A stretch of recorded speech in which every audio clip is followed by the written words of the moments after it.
Hello friends, मैं Shweta Oberoi, astrologer and numerologist, vastu specialist Delhi से। आज हम बात कर रहे हैं शुक्र के राशि परिवर्तन पर। शुक्र वृषभ राशि में आ रहे हैं। पहले से ही वहाँ पर राहु हैं, बुध भी हैं और अब शुक्र महाराज भी आ रहे हैं। अब ये भी राहु के साथ आ रहे हैं, युति करेंगे। तो राहु जहाँ पर झूठ है, शुक्र वहाँ खूबसूरती का कारक है। अब खूबसूरती में आजकल तो वैसे भी एक तरह से राहु आ ही गया है, क्योंकि मेकअप की अधिकता हो गई है। नाखून नकली, बाल नकली, आंखों के कलर नकली, हर चीज़ में जो नकली आ गया है, जो आर्टिफिशियल हम कहते हैं, वो सब चीज़ें राहु से प्रभावित हैं। कड़वा है लेकिन सच यही है। पहले लोग ये सब चीज़ें नहीं यूज़ करते थे। पहले जैसे बाल हैं वैसे ही नज़र आते थे, जैसे नाखून है वैसे ही नज़र आते थे। लेकिन आजकल क्या है, पूरी तरह से लोग राहु के प्रभाव में हैं। बालों के एक्सटेंशन लग रहे हैं, नाखूनों के एक्सटेंशंस लग रहे हैं, आंखों के कलर बदले जा रहे हैं या लेंस लगाए जा रहे हैं, और आर्टिफिशियल ज्वेलरी का तो बोलबाला है। तो हम किस तरफ जा रहे हैं? हम एक तरह से दिखावे की चीज़ों की तरफ जा रहे हैं। हम खुद से ही उस झूठ में खुश रहना चाहते हैं, जिस झूठ में हमें आनंद आ रहा है। और राहु यही है। राहु क्या है? राहु वो हर चीज़, जो चीज़ आप चाहते हैं है नहीं, तो उसे आप गलत तरीके से पा रहे हैं, दूसरे तरीके से पा रहे हैं, टेक्नोलॉजी से पा रहे हैं, किसी भी तरीके से पा रहे हैं। यही राहु है। और अब जिसके साथ वो बैठेगा वैसा ही वो प्रभाव देगा। तो अब जब शुक्र के साथ बैठेगा तो क्या करेगा? शुक्र लग्जरी चीज़ों का कारक है। कैश ऑफ, जो भी आपका लिक्विड कैश है, जो आपकी ज्वेलरी है, जो आपका कुटुंब है, जो आपका पहनना ओढ़ना है, उन सब में राहु का प्रभाव आ रहा है। अब कपड़े फटे हुए हों, उसे स्टाइलिश कहा जाता है, जिसे पहले पहनना मना कहा जाता था। फटा हुआ कपड़ा शुक्र से शनि में बदल जाता है। आजकल लोग वही पहनना पसंद कर रहे हैं। तो शुक्र कहीं ना कहीं दब रहा है राहु के कारण। पहले लोग बाल नहीं बढ़ते थे तो सर पर तेल लगाते थे, उसका उपचार किया जाता था, और दिन में एक सब्र होता था कि हाँ अब सब बालों का मैं ख्याल रखूंगी तो बाल बढ़ेंगे, नाखूनों का ख्याल रखूंगी तो नाखून बढ़ेंगे। लेकिन अब सब्र नहीं है। अब वो सब्र क्यों नहीं है? वो लालचा है, जल्दी हो जाए, बढ़िया हो जाए, मैं सबसे बेस्ट लगूं। वो खोखलापन है। उस खोखलेपन का कारक ही क्या है? राहु। अब जिस भाव के साथ बैठा है, जिस भी ग्रह के साथ बैठा है, वो वैसा ही प्रभाव देगा। बुध के साथ बैठा है तो भ्रमित करके झूठ बुलवाएगा।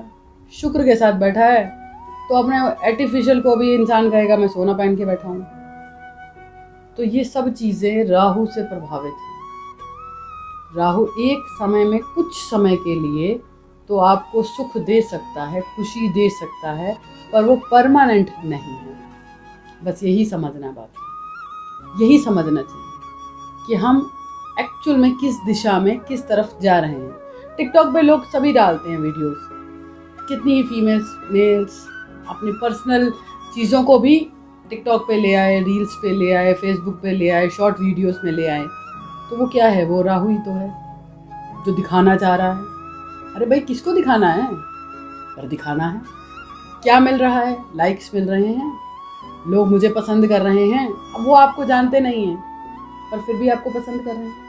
क्यों पसंद कर रहे हैं भाई? इसका कोई जवाब किसी के पास भी नहीं है। हो सकता है मेरी बात कईयों को बुरी भी लगे, तो मैं पहले से ही सॉरी कहती हूँ कि बुरा नहीं मानिए, इन चीज़ों को समझिए कि आगे चलकर हमारी युवा पीढ़ी किस दिशा में जा रही है, क्या इन सब चीज़ों की ज़रूरत है। बस यही समझना है। और अब हम बात करते हैं शुक्र की। शुक्र की राहु के साथ युति कैसे जाने वाली है। तो मेष लगन वालों के लिए सेकंड हाउस में आ रही है। सेकंड हाउस में पहले से ही बुध और राहु बैठे हैं, और वहाँ पर अब शुक्र आ रहे हैं। अब धन भाव में आ गए हैं शुक्र।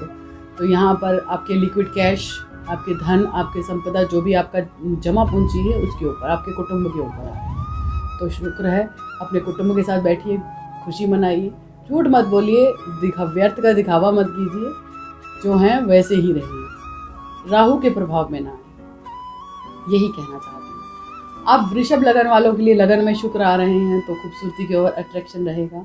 आप कैसे लग रहे हैं उस चीज़ के ऊपर अट्रैक्शन रहेगा। इंसान झूठ बोलकर अपनी एक छवि निर्माण करने की कोशिश करेगा, तो उससे कोशिश करें कि ना बचें, क्योंकि जो परमानेंट नहीं रहने वाला है उस चीज़ को दिखाने का कोई फ़ायदा नहीं। अब बात करते हैं मिथुन लगन वालों के लिए। मिथुन लगन वालों के लिए 12वें घर में शुक्र आ रहे हैं। शुक्र 12वें घर में बड़ी खुशी महसूस करते हैं, तो खर्चा हो सकता है अपनी लग्जरी चीज़ के लिए, किसी चीज़ पे खर्चा हो सकता है, कहीं घूमने फिरने का प्लान हो सकता है। कोशिश करें, वैसे तो ना जाएं कहीं भी, पर अगर कहीं है तो आप अपने सुख में किसी तरह की बढ़ोतरी करने के लिए आप खर्चा करेंगे, इस चीज़ का योग बन रहा है। कर्क राशि वालों के लिए 11वें घर में योग बन रहा है। 11वें घर में शुक्र, बुध और राहु तीनों हैं, लेकिन यहाँ पर फीमेल सेक्टर से कहीं ना कहीं परेशानी आ सकती है, क्योंकि तुला राशि दूसरी छठे घर में बढ़ रही है। तो छठा घर रोग, ऋण और शत्रु का भी है, तो किसी फीमेल सेक्टर से आपका विचार विवाद ना हो तो वो अच्छा है। कोशिश करें इस समय में आप किसी से उलझे नहीं। अब बात करते हैं सिंह लगन वालों के लिए। सिंह लगन वालों के लिए 10वें घर में आ रहे हैं शुक्र, राहु और बुध। यहाँ पर वो क्रिएटिविटी की तरफ, इवेंट्स मैनेजमेंट की तरफ या किसी होटल आइटम्स की तरफ आपको प्रेरित कर सकते हैं कि इस तरह की लाइन में आप जाएं जहाँ पर आपको क्रिएटिविटी करने का मौका मिले, क्योंकि शुक्र क्रिएटिविटी का कारक है, खूबसूरती का कारक है। यहाँ बुध आ गया साथ में, तो बिजनेस का कारक हो गया। राहु आ गया तो उसमें एक्स्ट्रा एनर्जी का कारक हो गया। तो कोशिश करें इस समय में, अगर आप इस लाइन में जा रहे हैं तो ये आपके लिए बेहतर है। कन्या लगन वालों के लिए भाग्य भाव में आ रहे हैं शुक्र। कन्या लगन वालों के लिए शुक्र जो है वो मारक है और भाग्य भाव में आ रहे हैं, तो कहीं ना कहीं ये आपके भाग्य को कहीं ना कहीं थोड़ा सा बाधक दे रहे हैं। तो कोशिश करें इस समय में कुछ भी नया ना करें, भगवान के ऊपर आस्था बनाए रखें, अपने धर्म को ना छोड़ें, अपने कर्तव्य, अपनी रिस्पॉन्सिबिलिटी से मुंह ना फेरें। कोशिश करें अपने परिवार के साथ संबंधों को मजबूत करें। अब बात करते हैं तुला लगन वालों के लिए। तुला लगन वालों के लिए ये ज्योति बन रही है अष्टम हाउस की। अष्टम हाउस शुक्र के लिए कुछ खास नहीं है, ठीक है। यहाँ पर वो थोड़ा सा गुप्त हो जाता है, कुछ चीज़ों को गुप्त रूप से चलाता है। तो राहु है, कहीं ना कहीं उन चीज़ों को उजागर भी करता है, और वहाँ पर वो मैलेफिक प्लैनेट है, और मैलेफिक प्लैनेट का शुक्र का लग्नेश होकर शुक्र का अष्टम में जाना, तो कहीं ना कहीं हेल्थ इशू और सडनली किसी तरह का नुकसान भी दे सकता है। अब हम बात करते हैं वृश्चिक राशि वालों की। वृश्चिक लगन वालों के लिए ये 7th हाउस में आ रही है युति। शुक्र है, स्पाउस का कारक है, लेकिन यहाँ पर बुध भी साथ में है, राहु भी साथ में है। तो कहीं ना कहीं आपके जीवन साथी से आपको कुछ अजीब सी एक्सपेक्टेशंस रह सकती हैं, यानी कि वो आपके एक्सप्रेशन पे पूरा ना उतरे या वो अपनी चलाए, इस तरह की संभावनाएं रह सकती हैं, क्योंकि शुक्र है, शुक्र के साथ बुध और राहु है, तो वो उसको कहीं ना कहीं भ्रमित कर सकता है। तो इस समय में अगर आपका स्पाउस आपके साथ कुछ अटपटी सी चीजें कर रहा है, या उसका मूड स्विंग हो रहा है, या मूड स्टेबल नहीं है, तो उसे समझने की कोशिश करें। अब बात करते हैं धनु लगन वालों की। धनु लगन वालों के लिए ये युति बन रही है जाकर छठे घर में। तो छठा घर है रोग, ऋण और शत्रु का। तो कहीं ना कहीं ये यहाँ पर स्पाउस को रोग भी दे रहा है, हेल्थ इशू दे रहा है, या किसी तरह का कोई, अगर आपने कर्जा ले रखा है, लोन ले रखा है, तो उससे भी आपको परेशानी दे सकता है। तो कोशिश करें इस समय में कि कोई ना हो, और फीमेल सेक्टर को कोशिश करें कि वो किसी से लड़ाई झगड़ा ना करें। यहाँ पे फालतू की बेवजह की इंसल्ट आपको फेस करनी पड़ सकती है। अब हम बात करते हैं मकर लगन वालों की। मकर लगन वालों के लिए पंचम में आ रहे हैं शुक्र। शुक्र यहाँ पर पंचमेश ही हैं और 10वें घर के भी स्वामी हैं, यानी संतान से किसी तरह का कोई अच्छे संबंध या कोई अच्छा कार्य या कोई अच्छी चीज़ करने का यहाँ पे आप उम्मीद कर सकते हैं कि आपका बच्चा आपका नाम रोशन करेगा। ये स्थिति थोड़ी सी अच्छी है, पर राहु और बुध है, तो कहीं ना कहीं भ्रमित भी है कि कोई चीज़ वो कह रहा है, तो आप जांच जरूर करें कि वो बात में कितनी सच्चाई है।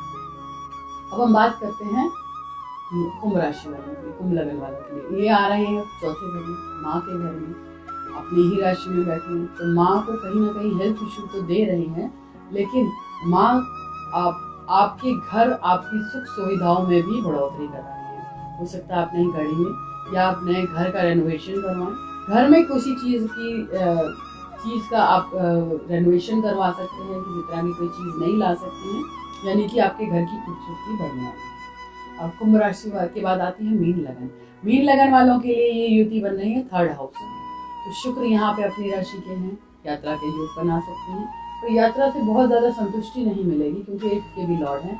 तो कोशिश करें कि इस समय में यात्रा न करें। जीवन साथी से कुछ अनबन रह सकती है, जीवन साथी के साथ यात्रा करने का योग बन सकता है। तो कोशिश करें इस समय थोड़ा सा इस यात्रा को टाल दें, समय अभी अनुकूल नहीं है इतना कि आप यात्रा करें। तो कोशिश कीजिए कि इस समय में थोड़ा सा आपसी अंडरस्टैंडिंग बनाएं, घर में ही रहें और यात्रा को टाल दें। ये जो हम प्रेडिक्शन बता रहे हैं, ये जो गोचर में होने वाले प्लैनेट्स के कारण जो गतिविधियां आपके जीवन में आने वाली हैं या हो सकती हैं, उन सबकी संभावनाओं के लिए ये वीडियो सीखने के लिए है कि आप अपने जीवन में कहाँ स्टैंड कर रहे हैं, क्या कर रहे हैं आप अपने भावी जीवन, अपने बच्चों के लिए और अपने जीवन के लिए। तो अगर आपके पास कोई सवाल हो तो आप कमेंट बॉक्स में लिख सकते हैं। अगर आप चाहते हैं कि हम आपकी कुंडली एनालाइज करें तो स्क्रॉल के नीचे मेरा नंबर चल रहा है, आप मुझे सीधा संपर्क कर सकते हैं। हम आपके जीवन में सुख, समृद्धि और शांति बनाए रखना चाहते हैं और इसीलिए हम आपको समय समय पर आगाह करते हैं कि ये जो गोचर आ रहा है ये आपके जीवन में कैसा प्रभाव लाएगा। जब तक आपकी महादशा, अंतर्दशा, प्रयंतर दशा इन ग्रहों से रिलेट नहीं होती, तब तक इस तरह की घटना का होना 100% हम श्योरिटी नहीं दे कि ये चीज़ होगी। तो पहले आप अपनी कुंडली को एनालाइज करवाएं और उसके बाद जाने कि ये समय आपके लिए कैसा है, ये साल आपके लिए कैसा है और आने वाले समय में आपके साथ किस तरह की चीज़ें रहेंगी। हमारी शुभकामनाएं आपके साथ हैं। जय माता।